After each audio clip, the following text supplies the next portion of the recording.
Assalamualaikum warahmatullahi wabarakatuh. Selamat siang anak-anakku semuanya.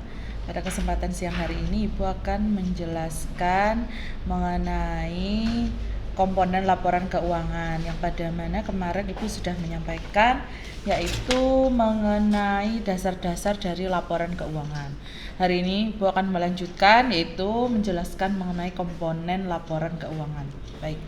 Laporan keuangan itu disusun berdasarkan Standar Akuntansi Keuangan atau SAK yang telah ditetapkan oleh Ikatan Akuntansi Indonesia atau yang disebut dengan IAI, Pernyataan Standar Akuntansi Keuangan atau PSAK tahun 2012, yaitu menyatakan bahwa laporan keuangan yang lengkap yang disusun oleh manajemen suatu perusahaan meliputi komponen-komponen, yaitu yang pertama ada neraca, laporan laba rugi, yang kedua, yang ketiga laporan perubahan ekuitas, yang keempat laporan arus kas, dan yang kelima yaitu laporan catatan atas keuangan. Yang kedua yaitu berikut penjelasan dari jenis-jenis laporan keuangan tersebut beserta bentuknya.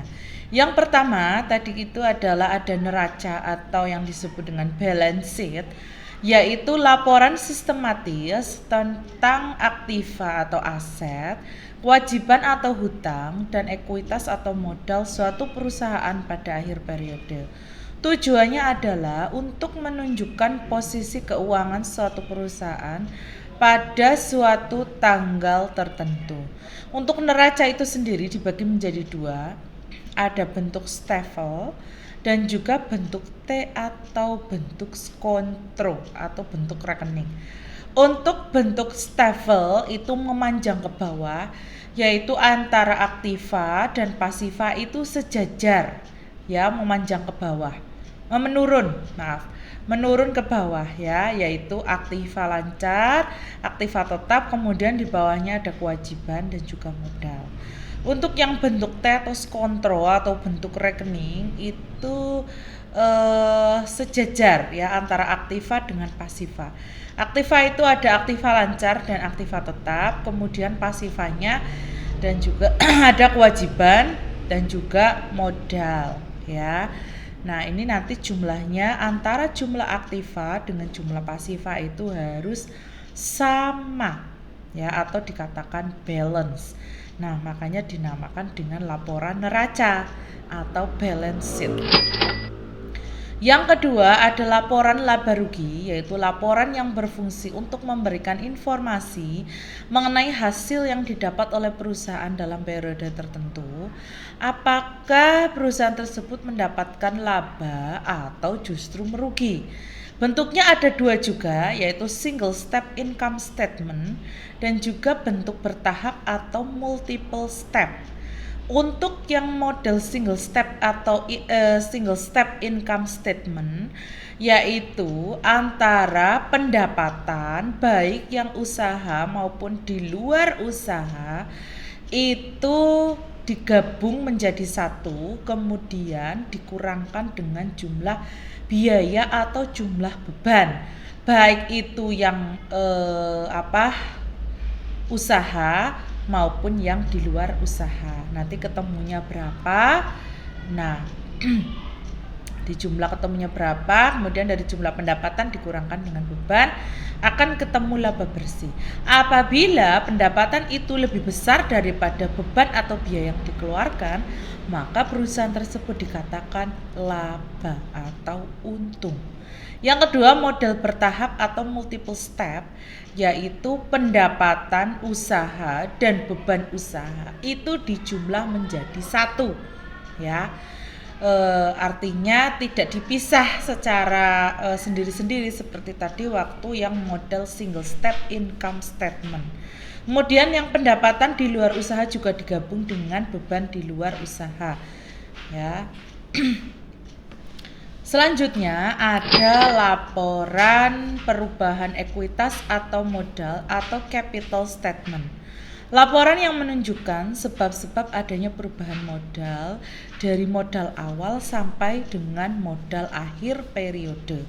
Dalam laporan perubahan modal ditunjukkan dengan perhitungan antara modal pemilik awal periode ditambah dengan laba bersih seperti yang tercantum dalam laporan laba rugi, kemudian dikurangi dengan pengambilan pribadi pemilik atau prive ya. Jadi apabila si pemilik pribadi itu dia punya saham, kemudian dia mengambil untuk kepentingan pribadinya sendiri, itu dinamakan prive, sehingga diperoleh modal-modal pemilik akhir periode. Contohnya sudah ada, yaitu modal awalnya berapa, kemudian nanti dijumlahkan dengan ada tambahan investasi misalkan ya, dikurangkan dengan laba bersih, ketemunya berapa, kemudian baru dijumlahkan dengan modal awal, maka nanti akan ketemu modal akhir. Nah, laba bersih didapat dari mana? Yaitu dari laporan laba rugi.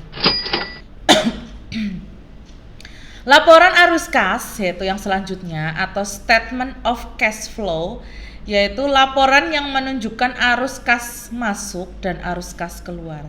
Kas merupakan uang tunai atau saldo kas dan rekening giro, sedangkan setara kas merupakan investasi yang sifatnya liquid atau lancar, berjangka pendek dengan cepat dan dapat dijadikan kas.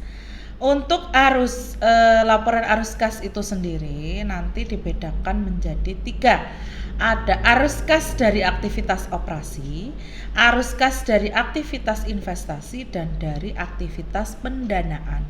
Untuk yang pertama, arus kas dari aktivitas operasi, yaitu arus kas dari aktivitas terutama diperoleh dari pendapatan perusahaan. Sedangkan yang kedua, arus kas dari aktivitas investasi, yaitu aktivitas investasi mencerminkan penerimaan dan pengeluaran kas sehubungan dengan sumber daya yang bertujuan untuk menghasilkan pendapatan dan arus kas masa depan. Yang ketiga, arus kas dari aktivitas pendanaan. Arus kas dari aktivitas pendanaan perlu dibuat terpisah. Hal ini berguna untuk memprediksi klaim terhadap arus kas masa depan oleh para pemasok perusahaan. Selanjutnya, arus kas dari aktivitas pendanaan itu melalui atau meliputi hal-hal sebagai berikut. Ada 5, yaitu yang pertama, penerimaan kas dari emisi saham atau instrumen modal lainnya. Yang kedua, pembayaran kas kepada para pemegang saham untuk menarik atau menebus saham perusahaan.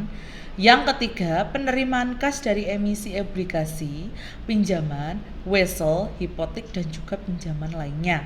Yang keempat, pelunasan pinjaman. Dan yang kelima, pembayaran kas oleh penyewa guna atau leasing untuk mengurangi saldo kewajiban yang berkaitan dengan sewa guna usaha pembiayaan atau finance lease.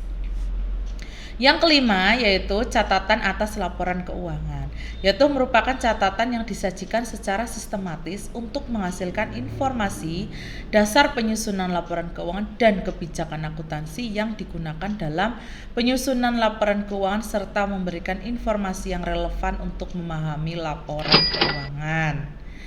Ya, sekian dan terima kasih dari Ibu yang bisa disampaikan pada siang hari ini.